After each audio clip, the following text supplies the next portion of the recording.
what's up, guys?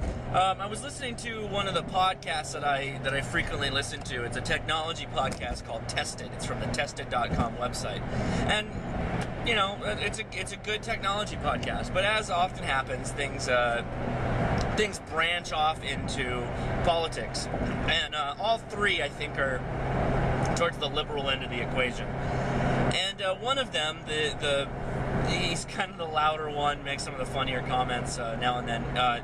He was basically ripping into Apple about Foxconn. And for those that don't know or aren't involved or have been listening to the story of Foxconn, Foxconn is where most of the Apple products are made. It's in China. It's a large compound where the people who work there basically live there and work very long hours, and everything's provided to them: food, shelter, basic necessities, etc., etc. I don't think they get much time off. It's a job, though. They're not required to work there, but hey, that's the deal. I think they might be contracted at the most, that you're contracted to work here for X amount of time. I don't know. Not really important, though. So Foxconn has had recent high-profile news stories about suicides that take place. And the suicides are, fairly dramatic. Someone climbs up to the roof and jumps off.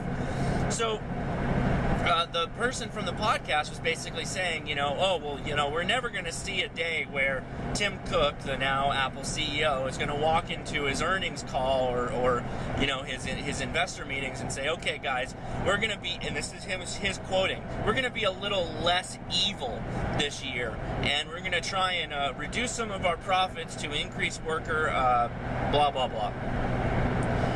Okay, so I got a couple problems with this. First, the less evil comment.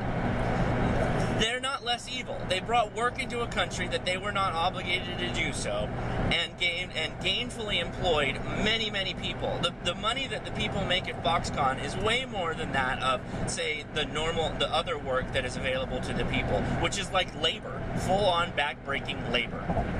So there's one point. They're less evil there. The second point, when you go into an earnings call, you don't say, okay, we're going to be less evil and we're going to increase worker, whatever. What you do is you walk in and you say, we're going to spend some money to increase the goodwill of our customers. Because what I think the person is missing, the commenter saying that they're going to be a little less evil, is it's not Apple that decides to turn the tiller of the ship. It's the customers. The customers are the ones that mandate whether they become, quote-unquote, less evil in their eyes or more employee-conscious or whatever. And they've recently, because of the customers, have received comments and different news stories and petitions. I believe they've had many petitions to Apple, about increasing the worker conditions in Foxconn. And Apple has listened to that, and they are spending money to do that. And that's what it's supposed to be like. The free market is supposed to control it. So for the commenter, I've got to say, if you don't like that Apple is kind of evil, then why don't you go back to those Windows PCs that you hate so much? Because that's really the option here. Your moral, and in the end, it's you, the consumer, that has a responsibility. Sure, Apple is going to make their products regardless, most likely, but you yourself have the responsibility to either stop buying their products or organize others against that company. And it's the same for all companies. You have to take personal responsibility. Pointing and going on a podcast and going, oh, I wish they weren't so bad, is like not helping anybody. It gets the message out that you feel that they're kind of evil, which again I disagree with. But it just makes you look like a little whiner. If you don't like it, stop buying their product. Stop talking about their product, and then go to another product. But you're not, because you're a Mac. Well, you're a Mac whore, so you're gonna stick with their product. And look, I'm going to keep listening to your podcast, and I like all you guys, but when you start talking about politics, it bugs me, because you're not looking at it from a business side. You're looking at it from a bunch of technocrats that sit, behind their Twitter screens and type up things that you personally feel or what you've read in a news article. You don't actually run businesses, so you're not aware of what's going on. Now, let's talk about the historical relevance of Foxconn. So a point that I didn't make, and a point that Gary, his name's Gary Whitta, on the podcast made, was that Foxconn has actually, the people who work there have a lower suicide rate than the mean average of China.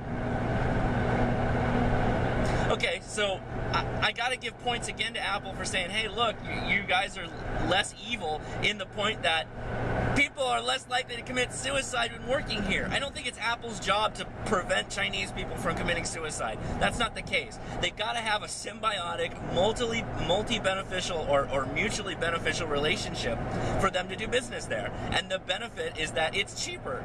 And the benefit to China is that they get more money, they get an infrastructure, they learn to manufacturing, and the people are less likely to commit suicide. That's kind of important. But anyway, let's talk about the historical stuff. So America, the United States, went through the same kind of thing during the Industrial Revolution. Our textile mills and all the things we were manufacturing were horribly dangerous to the individual. And what the individuals did, both consumers and the workers, because they were so closely tied, they boycotted or they unionized and they organized and whatever, and they fought that particular corruption where it was so deemed by society. You can't look back at it and say, "Oh, that wasn't deemed evil." Now we can't look back. We can make our comments, but you can't totally conceptualize what the on-the-ground feel of the people of that culture at the time felt regarding whether or not it was an evil entity or whatnot. But the point is that there was no other country that was coming to the United States other than to buy our goods. They weren't coming there to build up these multi-billion-dollar establishments that people could go work at, where the tools are a little less dangerous and the management is a little bit better in manufacturing. We did this off the cuff. We figured it out on our own. Entrepreneurs figured out how to do it. So when we go into countries like China or Vietnam or India or wherever, we're bringing that technical and manufacturing know-how that we've been cultivating for, almost a century now, and improving upon the way that they're doing it. So we're evolutionary. We're through the evolution of the process of manufacturing. We are improving the qualities and standards. Foxconn is a pale light of danger compared to what our forefathers went through. Our forefathers, or whatever, our ancestors, whatever you want to call it. So think about it like that: is that we're bringing a little bit of know-how in this area. We know what we're doing, and we can't stop all the Chinese people from committing suicide, but we can certainly bring up their working conditions, bring up their life conditions, and pay them extra money from what they'd either be doing backbreaking labor or prostitution. Think about it.